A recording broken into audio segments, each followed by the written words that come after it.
हिमाचल प्रदेश विधानसभा का मानसून सत्र सोमवार को शुरू हो गया है। शोकोदगार के बाद विपक्ष ने आपदा को लेकर नियम 67 के तहत स्थगन प्रस्ताव लाया, जिसे स्पीकर ने स्वीकार कर लिया। आपदा में सरकार की भूमिका व राहत कार्य को लेकर सदन में नेता विपक्ष जयराम ठाकुर और मुख्यमंत्री के बीच तीखी नोकझोंक देखने को मिली। पूर्व मुख्यमंत्री एवं नेता प्रतिपक्ष जयराम ठाकुर ने आपदा राहत को लेकर प्रदेश सरकार पर गंभीर आरोप लगाए और कहा कि सरकार ने बीजेपी और जनता द्वारा भेजी गई राहत सामग्री को अपना बताने की कोशिश की। मुख्यमंत्री के करीबी नेताओं के घर तक हेलीकॉप्टर से राशन भेजा गया, जबकि सड़कों की बहाली और राहत वितरण में भारी लापरवाही बरती गई। जयराम ठाकुर ने कहा कि सरकार मुकदमों से विपक्ष को दबाना चाहती है, लेकिन बीजेपी जनता की मदद जारी रखेगी। आपदा प्रभावित क्षेत्रों में कांग्रेस नेताओं ने भ्रष्टाचार को आपदा में अवसर बना लिया है। नेता प्रतिपक्ष ने प्रभावित परिवारों के लिए अस्थायी शेल्टर बनाने और पारदर्शी राहत कार्य की मांग की। वहीं मुख्यमंत्री सुखविंदर सिंह सुक्खू ने पलटवार करते हुए कहा कि सिराज पहुंचने वाले पहले व्यक्ति वे स्वयं थे और एनडीआरएफ, एसडीआरएफ व हेलीकॉप्टर भी प्रदेश सरकार के आग्रह पर आए। उन्होंने कहा कि केंद्र से अब तक कोई विशेष राहत पैकेज नहीं मिला है। मुख्यमंत्री ने विपक्ष को चुनौती दी कि अगर वे आपदा प्रभावितों को 1 बीघा जमीन दिलाने में सहयोग करे तो सरकार हर जगह शेल्टर होम बनाने को तैयार है।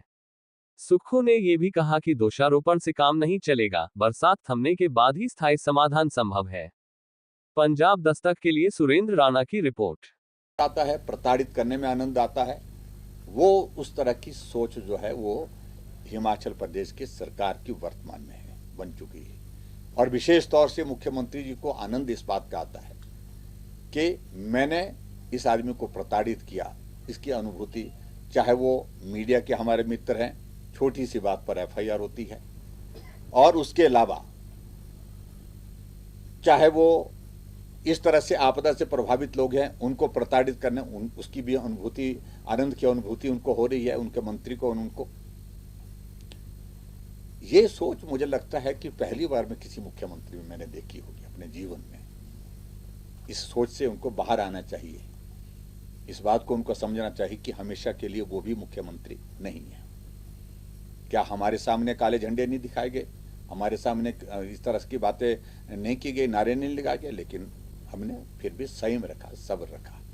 और जो संस्थान बदलने की बात, ये मैं मुख्यमंत्री से पूछना चाहता हूं। 4 साल के लगभग पहले उसका शिलान्यास हुआ, जिस कॉलेज का, जिसको 205 बीघा जमीन दी, 10 करोड़ रुपए बजट दिया, टेंडर उसका लगा, और आपने उस भवन को वहां पर बनने क्यों नहीं दिया?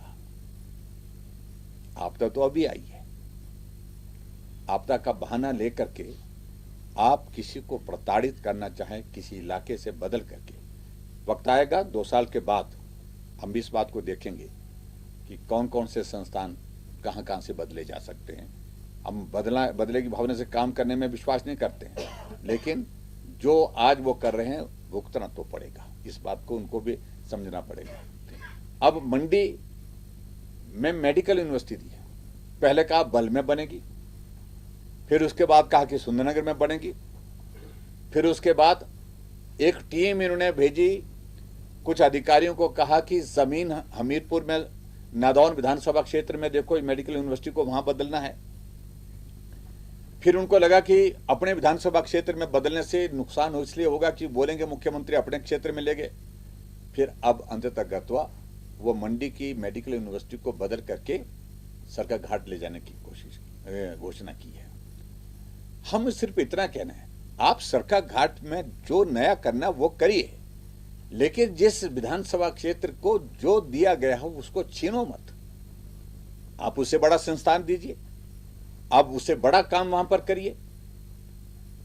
ये एक जो है ना, जो एक जिसको सैडिस्ट मानसिकता, जिसको सोच जो कहते हैं कि प्रताड़ित करने का आनंद लेना, जैसे जिस प्रकार से जो जिसको कह सकते हैं कि हलाल करना, बार बार मत तड़फा करके, इस प्रकार से उसकी अनुभूति, जैसे आनंद की अनुभूति उस धर्म के अंतर्गत जो है वो कहते हैं कि अल्लाह खुश होगा, तो वो सोच इस व्यक्ति की हो गई है, इस सरकार की हो गई है। मैं शब्द उचित नहीं समझता हूं, लेकिन मैं कह रहा हूं।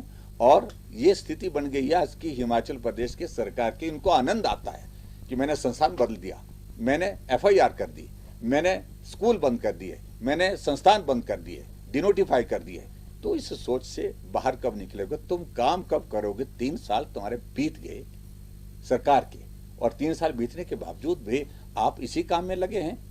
इसी में आपको आनंद आ रहा कि मैंने ये बदल दिया, यहां से वहां, ये मैंने बंद कर दिया। इसी में काम करने के लिए सरकार चुनी गई है, काम रोकने और काम बंद करने के लिए नहीं। और इस प्रकार से आप जलील एक सीमा तक कर सकोगे, एक वक्त तक कर सकोगे। आखिरकार वक्त निकल जाएगा तो आपको भी जलालत के लिए तैयार होना पड़ेगा। कांग्रेस नेता का जिक्र 30 को जैसे ही पता लगा, मैं धर्मपुर विधानसभा क्षेत्र पहुंचा और पहली को मुझे पता लगा कि सिराज विधानसभा क्षेत्र में खाने की कमी इस क्षेत्र में आई है। और मैं हेलीकॉप्टर के माध्यम से, जबकि मना कर रहे थे पायलट कि हम नहीं जाएंगे, मैंने कहा कि उनको राशन छोड़ना है, अब चलिए मैं साथ चलता हूँ। और वहाँ जाने के बाद राशन छोड़ा। मैंने पता किया कि यहाँ नीचे रेस्ट हाउस के लिए रास्ता है, क्योंकि वो नीचे को आपके घर की तरफ को रास्ता जाता है। कहते रास्ता नहीं है, आप नहीं जा सकते, और कोई भी रास्ता नहीं खुला हुआ था। तो पहला पहुँचने वाला व्यक्ति मुख्यमंत्री वहाँ थे। ये मैं आपसे इनसे पहले पहुँचने वाले वहाँ थे।